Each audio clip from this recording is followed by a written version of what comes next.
G-Unity Family unzai ana anishana na Emily chabva chapindirwa nemauto Toket dotiga chabva chapindirwa nemauto Khonangale awa wafami vemadekwa lulu ndikati postiki inonzi fambe nterere madembo mashakata nematuterere Khonangale ndati musamuterere furai rodi nemangoma ndiyenderere ndikati linjani makadiko ndiri right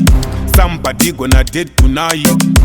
nasandisi kuda zvifaite kana ndasvika ngoumara totanga nachiti ndauya mazvikokota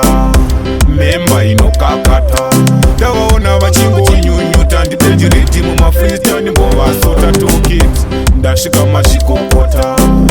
memba inokakata ndavaona vanga vachinyunyuta ndipenjereti mumafreestyle mbovasota Toket ndogona kuimba mashoko apresident kana ndagona wobva wandipa headband ndoti vese vanonwa zvimbwa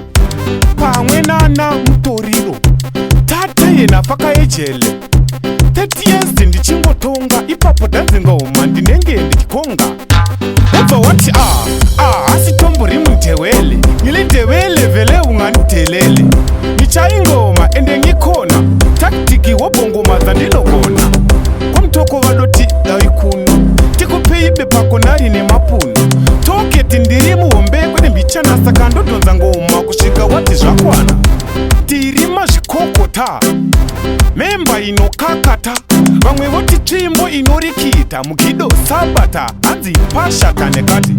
ndenge ndakatojegera kujegera kusvika vese vandifinura kufinura vagara beya ndovaonera kudashura nekuti iwe isindevendesani Toket tauya mazvikokota memba inokakata ndavaona vachingonyunyuta ndipenjereti mumafreestyle mbovasota Toket ndasvika mazvikokota memba inokakata ndavaona vanga vachinyunyuta ndipenjereti mumafreestyle mbovasota ngetu vana joni yesi papa ndenge ndiripo zvangu ipapo ndichipapa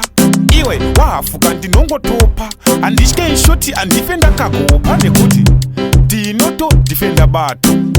pfunza kana semanato ini ndoimba chero mukaridza pito kare nini ndakaimba zato ndauya mazvikokota memba inokakata ndavaona vachingonyunyuta ndipenjereti mumafreestyle mbovasota Toket ndasvika mazvikokota memba inokakata ndavaona vanga vachinyunyuta ndipenjereti mumafreestyle mbovasota ndauya mazvikokota memba inokakata ndavaona vachingonyunyuta ndipenjereti mumafreestyle mbovasota Toket ndasvika mazvikokota memba inokakata ndavaona vanga vachinyunyuta ndipenjereti mumafreestyle mbovasota Toket instrumentals